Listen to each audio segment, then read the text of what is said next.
Greetings, everybody. Welcome to another Q&A meeting where we will discuss the Buddhist practices of charity, morality, and meditation.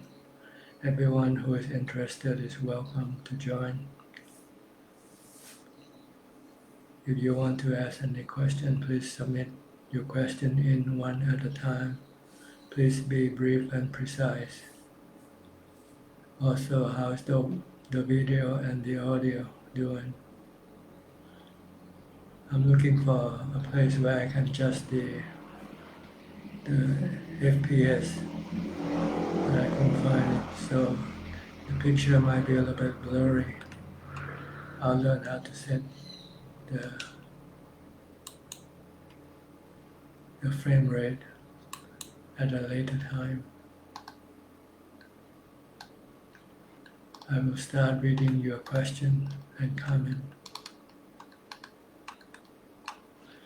From Madeline Chin, good afternoon, Ajahn. Good afternoon to you. Kwan Patum Napa, Satu Sati. Tony Yip, Satu. Andy Fu, greeting Bante. Sutapat, BNK.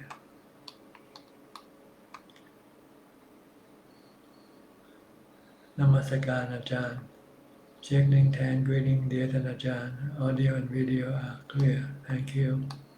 Kenneth Hunt, good morning Ajahn. You are clear. Thank you. Rangsa JW.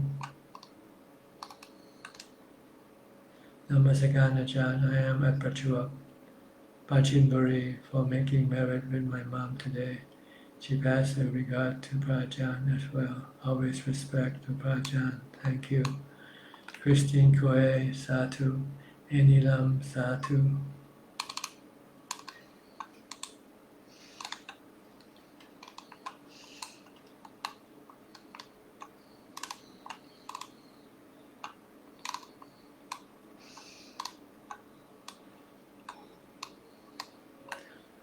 Question from Samanji. Okay. The message keep running up and down. So I have to try to catch it.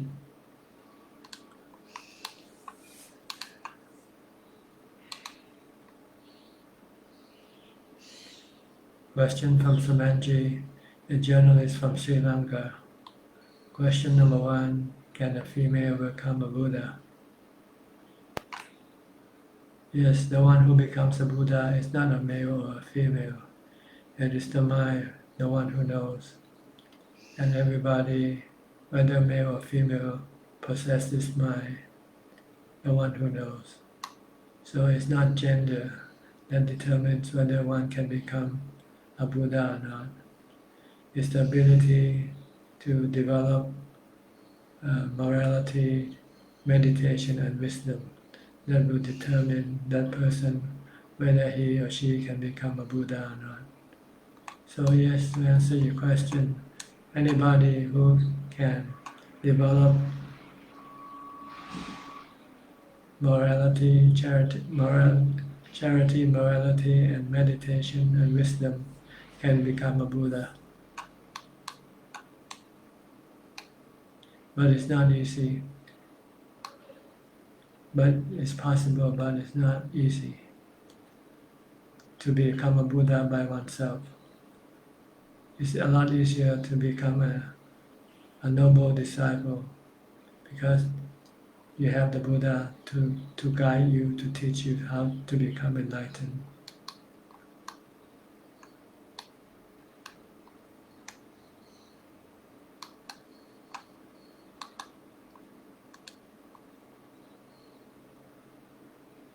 Question number 2, is gender a bar to Buddhahood?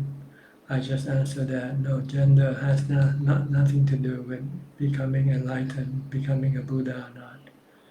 It is the ability to develop charity, morality, and meditation and wisdom, especially wisdom. As the Buddha mentioned,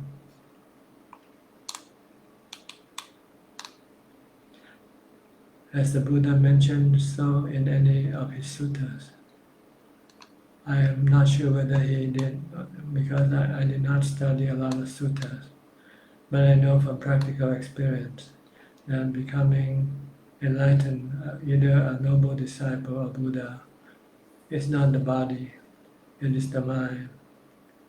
And the mind has to have charity, morality, meditation, and wisdom in order to become enlightened, to become either a Buddha or a noble disciple.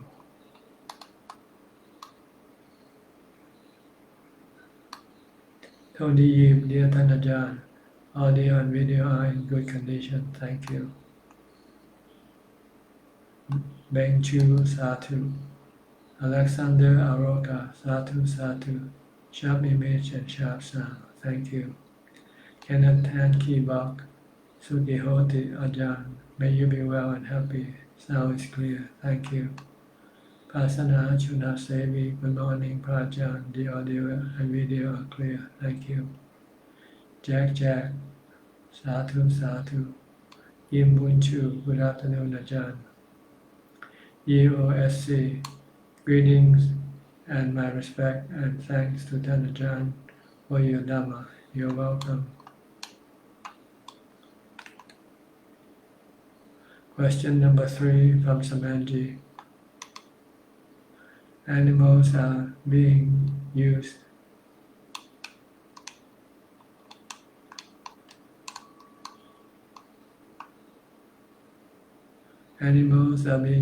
to research in the process of inventing medicines to cure human ailments. How ethical is it to put one's life at risk in order to cure another? It is not ethical to kill even for protecting somebody else's life. Killing is considered bad karma. So, to kill animal for research so that medicine can be invented to cure human. This is like killing animal for food. It's similarly the same thing. You kill animal to eat the meat of the animal for food to prevent you from dying. Same way when you kill animal for research to invent medicine to cure your illness so that you don't die. So they are both the same thing. They are bad karma, shouldn't be done. Should accept life as being temporary, being impermanent, that life is subjected to aging, sickness, and death, regardless of what you do. So it's better not to do bad karma, because you will not be able to prevent aging, sickness, and death anyway.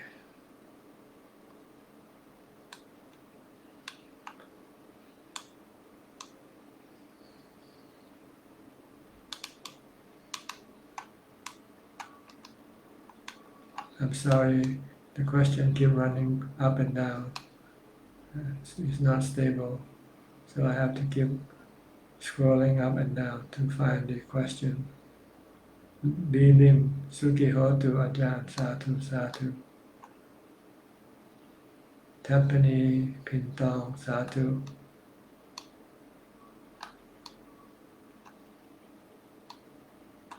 Question number 4 from Samanji. Isn't it a sin to use animal in laboratory research? Yes, it is.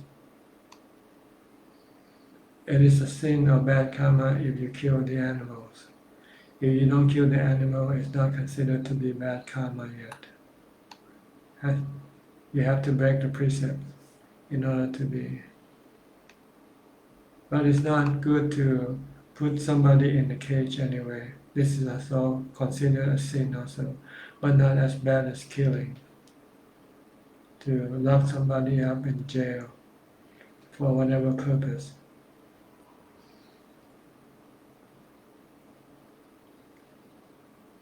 Unless that person did something bad and has to be locked up to prevent that person from hurting other people. Like when people committed a crime and sentenced to be in prison, this is not considered to be a bad karma. But to lock animals in a cell for research, this is bad karma.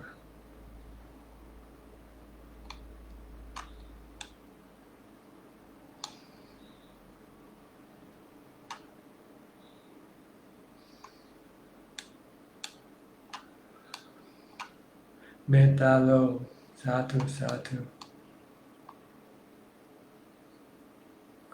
The Morning Star, good morning, Ajahn. Thank you very much for your teaching. Question number 5 from Samenji. It is generally believed that feeding a hungry human being would help one acquire more merit than feeding an animal. What is the view of the Buddha? Is there any truth to this? No, feeding anybody, whether human or animal, get the same merit because you share or you sacrifice the same amount. It's not the amount of merit you gain is not dependent on the receiver of your giving, but dependent on the amount that you give. The more you give, the more merit you make. The less you give, the less merit you make. It's not the person, the receiver, who determines the amount of merit. So if you give the same amount to an animal and to a human being, you get the same merit.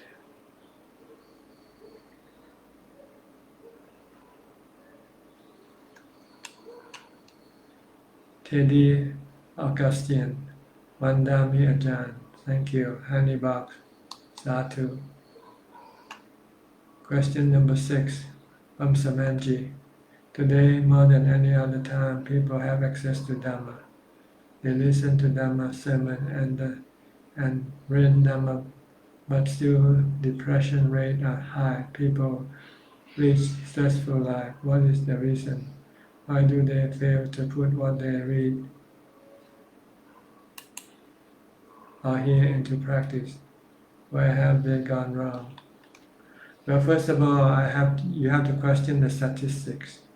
When they say people get depression, do they all read Dhamma books or not? So maybe this is not the case. If you really read Dhamma, study Dhamma and practice Dhamma, you will not get depression, I guarantee you. So people who get depression usually don't read Dhamma, don't practice Dhamma, don't study Dhamma. There might be some who read Dhamma but not practice Dhamma. Then they can also get depression. But if you practice, you read, you study Dhamma and you practice Dhamma successfully, you will not be depressed. You will not get depression. So sometimes when you read the statistics, you have to read the detail. When they say people become depressed, are they all Dhamma student, Dhamma practitioner, or they're just anybody? For me, if you are Dhamma student, you're a Dhamma practitioner, and you practice regularly, I promise you, you won't get any depression.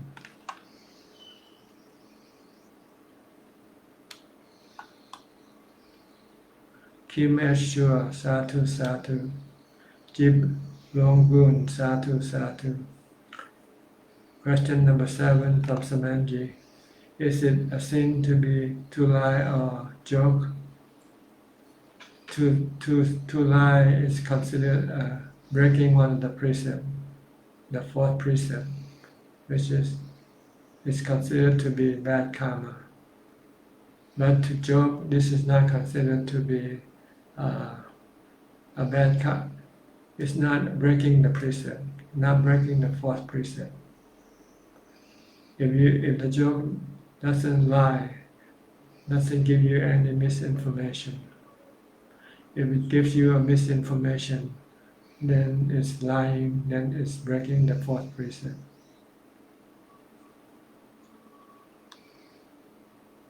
If a person keeps on telling lies as a joke, and especially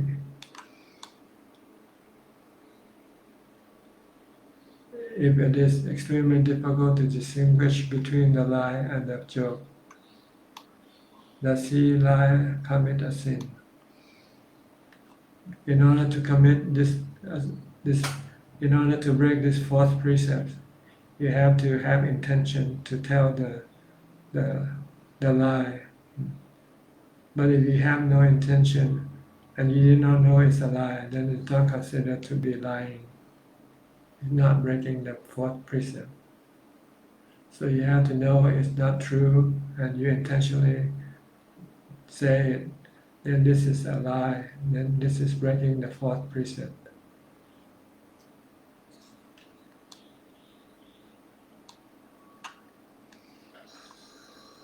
Question number 8 from Samanji. Who should we give priority to in our lives? Ourselves, spouse, parents, sibling, or offspring? Well, you have to give priority to yourself first. You have to be able to look after yourself first before you can look after other people. If you cannot look after yourself, how can you look after other people?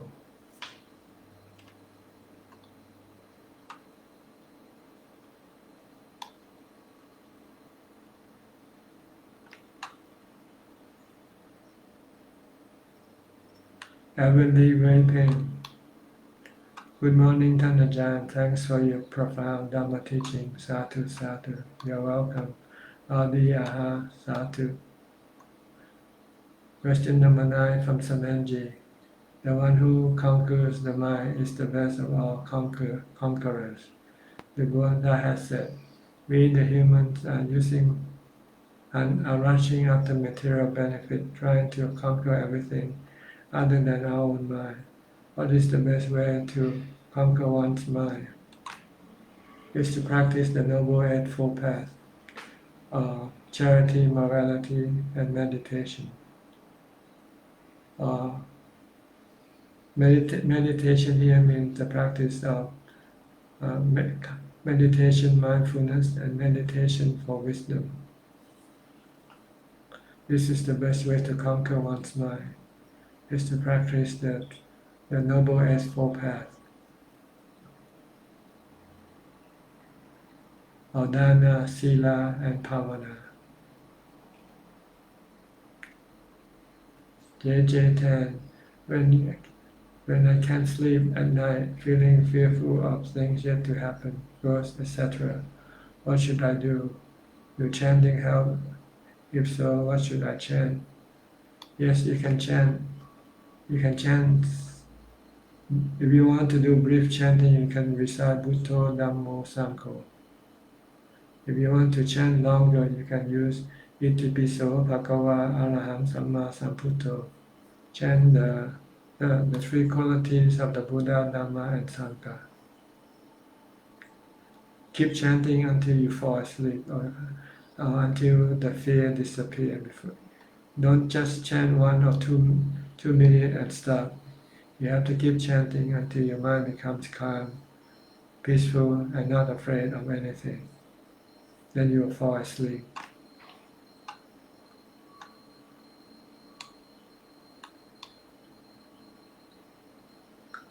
Question number 10 from Samanji. Recently I came across a piece of writing in the social media which said that those who are too much attached to animals, pets,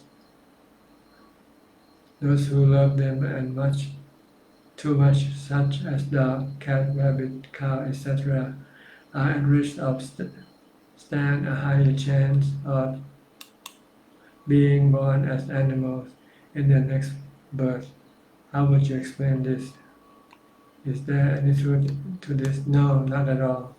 You can be close, you can love animals. That doesn't mean that you will be born as animal. No. What causes you to be born as animal is when you break the 5 precepts, any of the 5 precepts, for food, for survival. then you become animal. Your mind become animal, even when you're still alive.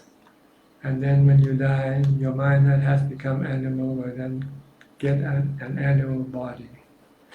It's not close association with animal that will cause you to be reborn as animal. It is killing or stealing or committing adultery. These are the cause that will cause you to become animal. If you kill for survival, for your own happiness, or steal, or commit adultery or lie for your own survival, for your own happiness, then you will be reborn as an animal in your future life.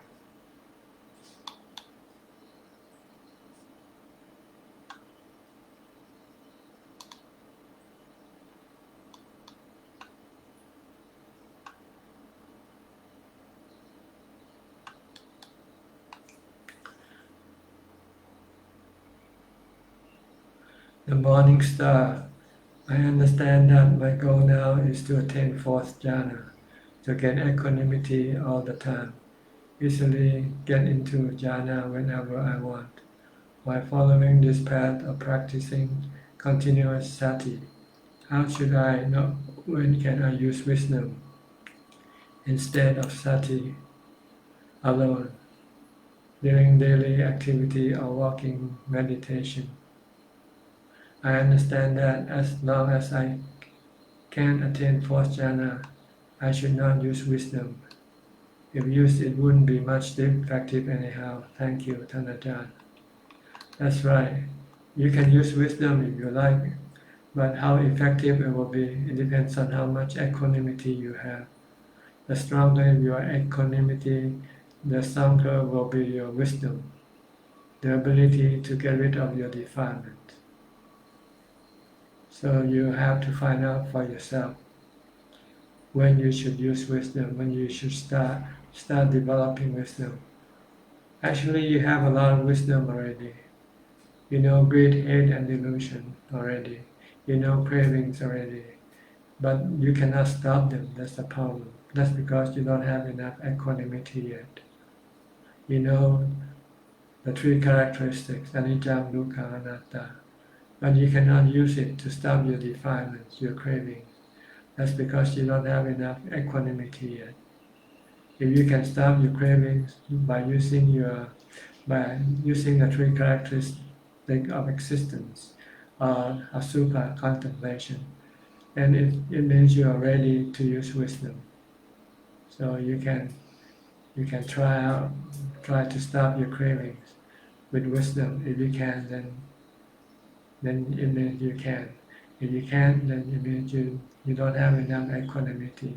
You need to practice more meditation for the fourth jhana, for equanimity to mature, to become stronger. Lin Lin Satu Satu. Lin Lin Satu Satu. Anton Vilaya Vijaya. Good day, Ajahn. When we are working in the office, it's very often we have to go angry to our subordinate. If we're not angry, they only like it's okay. Our superior not angry. Then how should we teach them? Yeah. You can act angry but not being angry inside. If you have to use anger as a tool, you can use anger as a tool. So long as you're not really angry, you're just playing the part. Like teachers, like Long Time Mahabu, sometimes he act really furious. He act really angry at his students, so that the student will become more alert, more fearful of their wrong conduct, more mindful of their wrong conduct. Then this is okay because Long Time Mahabu had no anger inside his heart. He just showed his anger as an act through the body expression. You can use anger as an act, as a body expression. so long you don't get angry yourself. Because if you get angry yourself, you can become stressful. If you're not stressful and you show anger, then this is okay. We can smile and laugh inside, but outside you act furious. This is okay.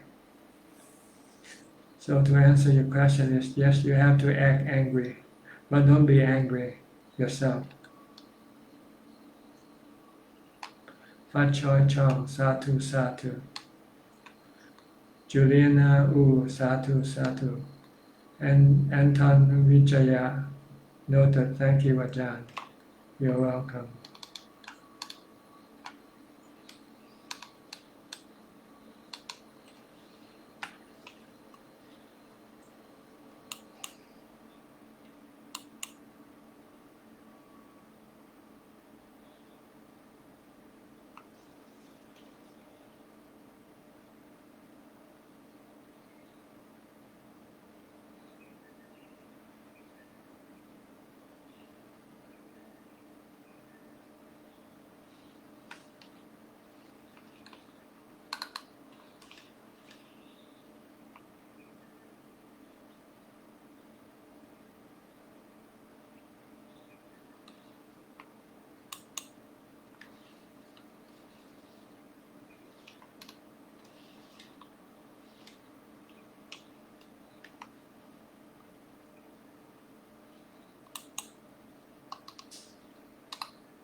Okay.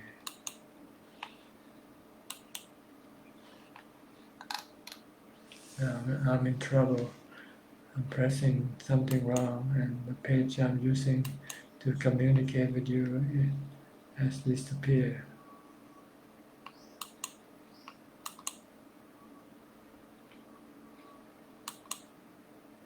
Okay, back again. Sorry. Trying to find a place to set the frame rate of this video. It's been reminding me that the frame rate is low. I should set it higher.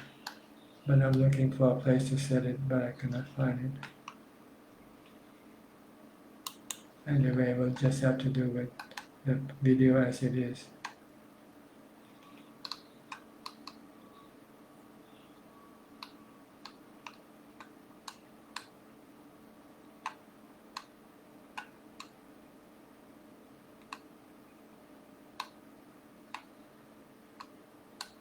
Fat Choi Chong, Satu Satu.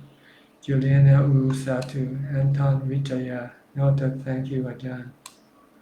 Question number 11 from Samanji. What is Buddhism in a nutshell? How would you explain what Buddhism is to a non-Buddhist? In a nutshell, Buddhism is a teaching or a way to get rid of all the stress in the mind by practicing the Noble Eightfold Path, or practice the charity, morality, and meditation, dana, sila, and bhavana. This is Buddhism, the way to get rid of all stress in your mind. If you can practice dana, sila, and bhavana, you will have no stress in your mind eventually. Paul Tin Ui, Satu Satu, Galai Lai, Namo Amituto, Amutufo. Jake Lin Pan, acting angry on the outside without being angry on the inside. Sound like something that can be done only with enough equanimity, Tanaja. That's right, and wisdom. You have to have enough equanimity and wisdom.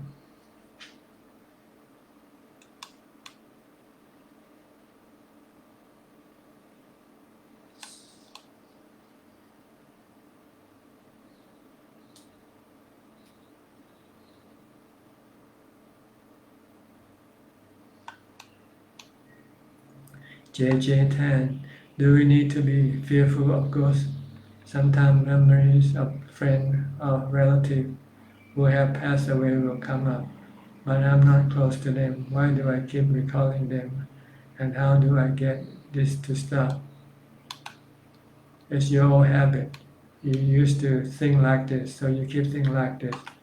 And the way to stop it is to recite a mantra or do some chanting when you have this bad thought coming up in your mind.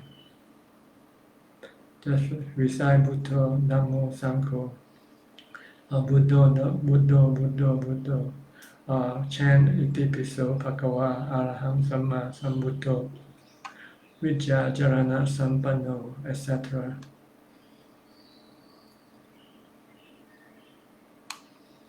Jane Austen, Satu, Satu. Sally Chi, Satu.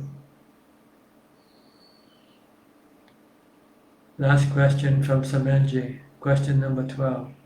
What is the greatest meritorious deed according to the Buddha?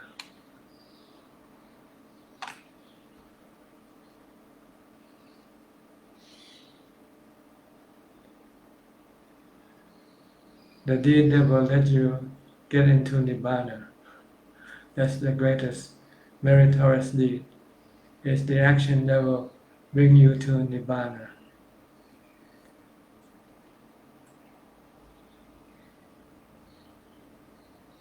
And this has to be achieved by the practice of morality, meditation, and wisdom, sila, samadhi, and panya.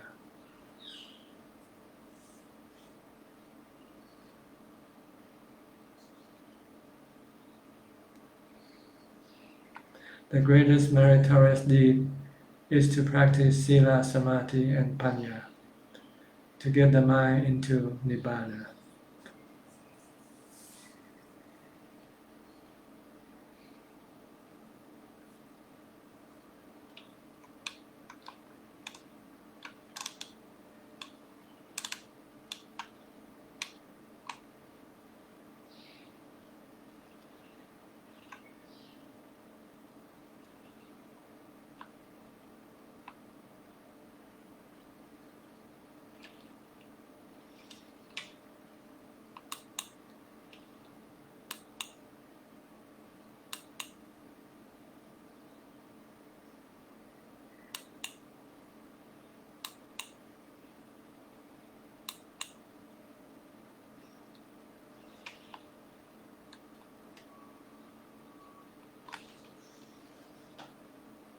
Jovu Bhavana.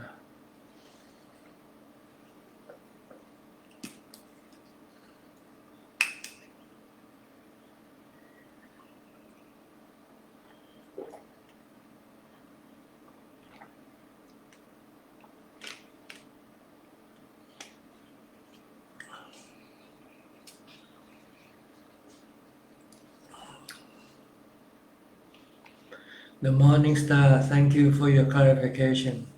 So I may try using the three characteristics of existence and a super. Is there anything else I may use? I have been experiencing body illness for a long time. It's very painful, more or less every day. Very difficult for me to sit for a long time. Thank you very much. You can use the three characteristics of existence to apply to your painful feeling. So teach your mind to let go of your attachment to the painful feeling. Then you will have no stress when your body becomes painful. Or if you don't have any stress when your body becomes painful, then there's nothing you need to do. Because you know you cannot get rid of the painful feeling, but you can get rid of the stress arising from your painful feeling. Because your stress comes from your desire to get rid of your painful feeling. But once you can see that the painful feeling is something you cannot get rid of, something you have to live with, then you just leave the painful feeling alone. When you do that, then the stress will disappear from your mind.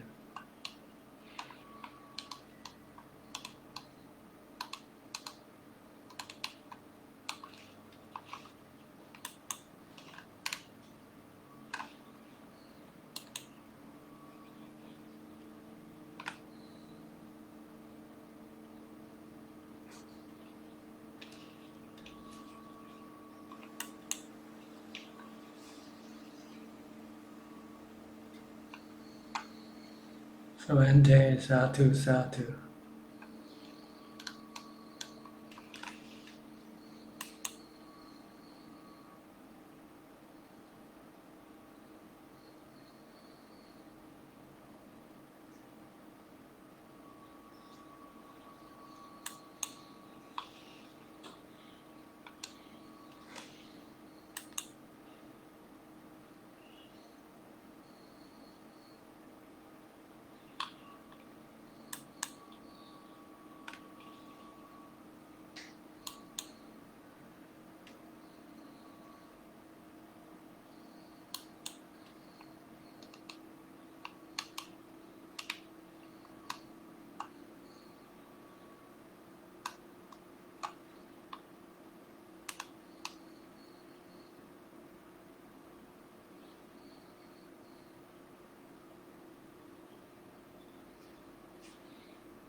Chitta Sati, dear Ajahn, bowing to you, I miss you very much, and this Kauchion retreat was really an unforgettable journey and experience. May you always be well and healthy. I am looking forward to visiting you next time. Satu Satu. You're always welcome to drop in anytime you like. JJ10, does it make a difference to listen to Dhamma talk in person via online, YouTube, etc.? As now, COVID situation not that good, but a lot of Ajahn are in my country to give talks and physical retreat. You just have to compare yourself better, because some people like to come and listen in person. Some people say they can listen at home online. So it's up to each individual personal experience. You have to try it yourself to see which one is better. But I think it's usually the same. The only difference is the ambient or the condition around where you listen might not be as good as when you come to the temple. But if the ambience is the same, then I think there shouldn't be any difference.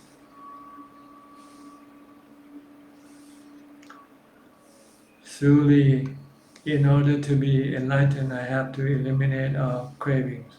But in order for me not to have cravings, I actually have to be an enlightened person to be able to do it. How do I solve this?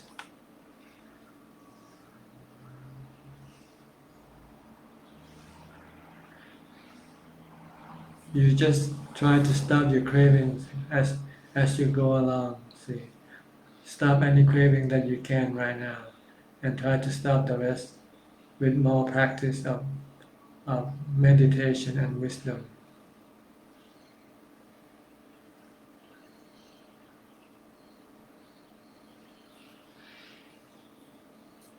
In order for me not to have cravings, I have to be an enlightened person to be able to do it. How do I solve this? You solve it by getting up the craving that you have right now, by the practice of morality, charity, and wisdom, and meditation.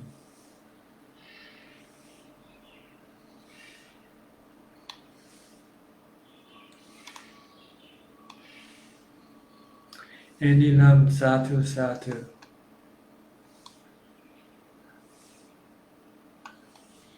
Alexander Oroka, my father used to say it over and over. It takes a lot to raise a fool, but I can't find the words to describe the great satisfaction it feels when you succeed. Thank you, Ajahn, for being compassionate towards our ignorance and inexperience.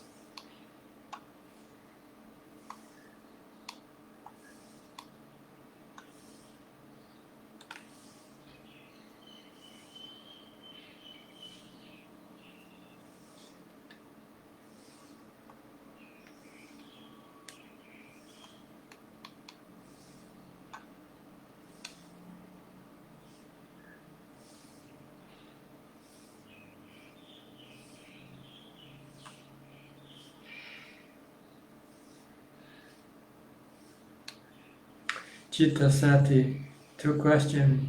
1. Observe the sitting postures of the 24 great masters in the wax museum of Wat Yannasangwararam Monastery and the big Buddha laser image on the Kauchi-jan.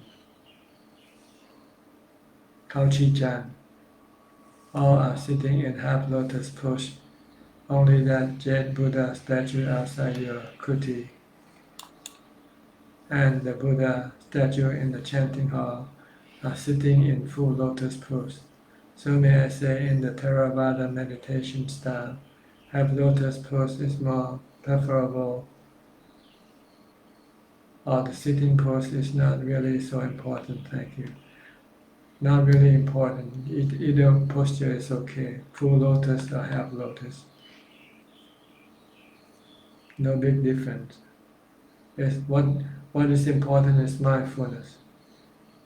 If you have a good posture, but you don't have mindfulness, then it is useless. So you need to have mindfulness. That's the real deal is mindfulness, not the posture of sitting. The morning star, when should the contemplation about the 4 elements and 5 aggregate should be used? As far as I understand, we should use proper wisdom to counteract defilement, etc., overcome greed. You use the 4 elements to overcome your delusion, in thinking that the body is you. The body is just made up of the 4 elements, like the tree.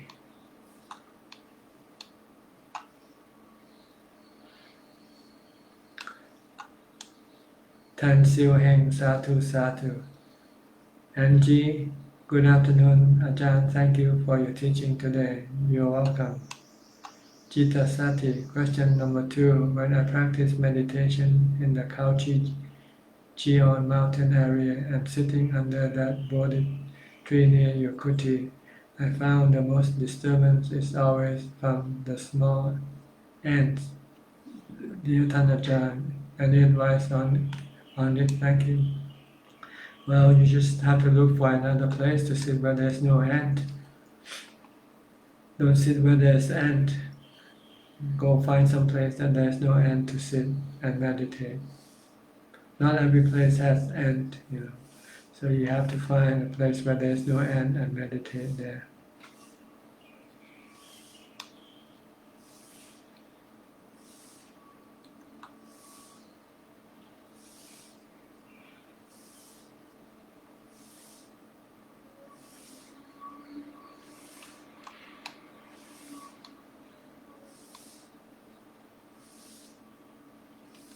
The best place to meditate is in your platform, where it is protected from ants, where ants cannot get into your platform. Just sit on your platform there.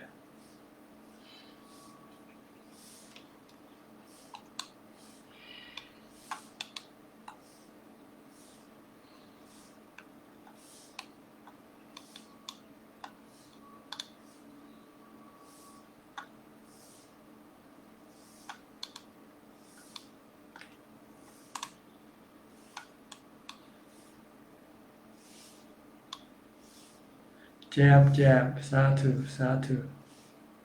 Jab, jab.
Terry Shi, good afternoon, Tan Ajahn. Thank you for your Dhamma sharing and guidance. May you always be well, healthy and happy. With metta, with Maha Metta, Sadhu Sadhu. Chick Lin Ten, I didn't know there's a wax museum at Wat Yan, Tan Ajahn. Yes, there's one near the evening chanting hall. If you come to the temple, you'll find it. It's near the evening chanting hall.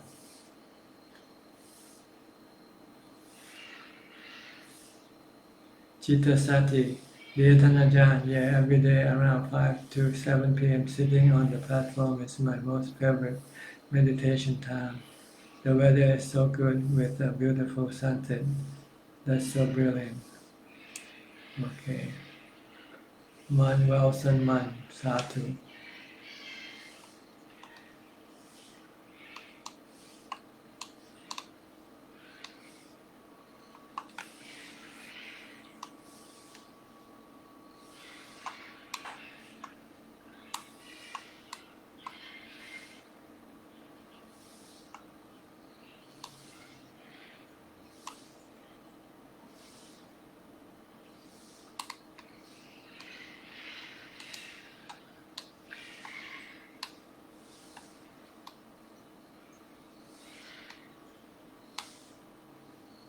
Suli, why the one who instigate war that destroy many human lives doesn't seem to have suffering?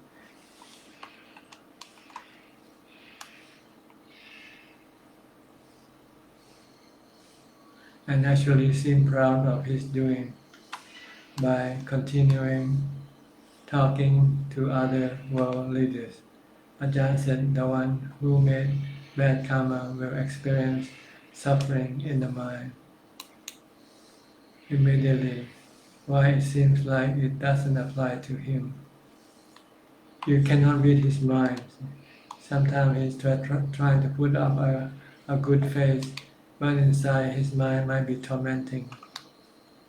So don't just look at the outward experience, the expression, because inside the mind you cannot know what kind of experiencing the mind is going through.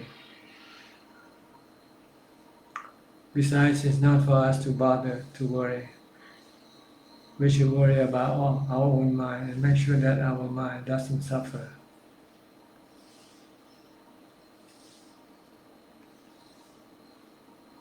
Te Pui Ian, Sadhu Sadhu, Varataya Sagun. Can Tan Ajahn please tell us about translation which you did of Long Ta books?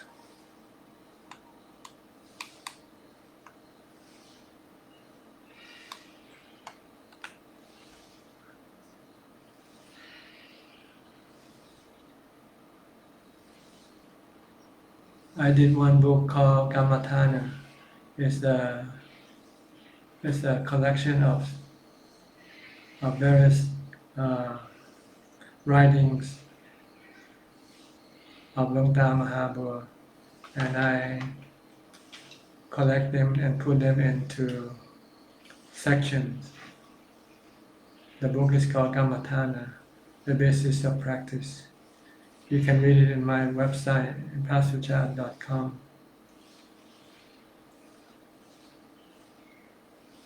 Kammatthana, the basis of practice. It's by Long Ta Mahabua. It's taken from many different books, translated and then put them into chapters, into sections, into groups.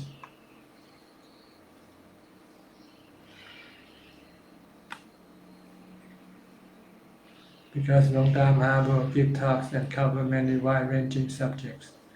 But if you're interested in the meditation practice, then this book, Kammatthana, the basis of practice, should be a good book to read.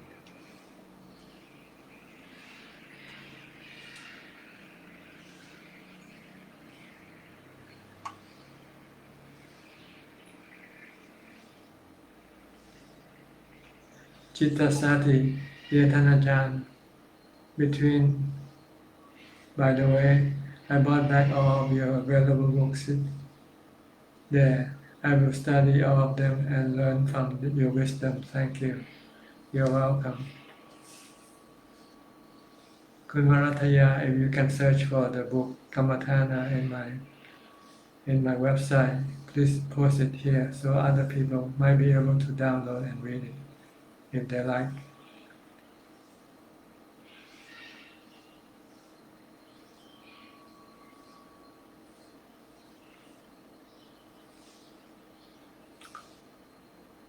Supa Barua, Satu Satu.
Here's the link to this book that I just mentioned.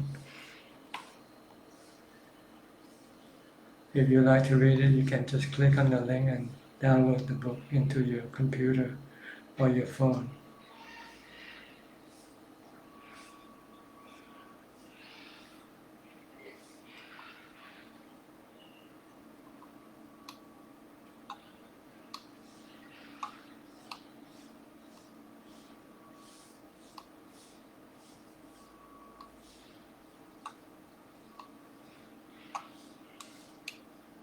Okay, thank you Chittasati for sending in the link to the book.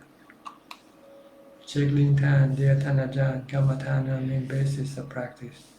I always hear you talk about the 40 Kammatthana. Yes, they are all basis of practice or objects of meditation. Chi Chin Chuan, dear Ajahn, I like to breathe in and pause before breathe out. During my meditation, how do I stop such bad habit? You don't breathe in and pause right now, do you? So you should just let the breathing alone, let it breathe naturally, like you are doing now. Right now, when you're not meditating, you let the breathing alone. So when you meditate, you should leave it alone, like right now. That's all.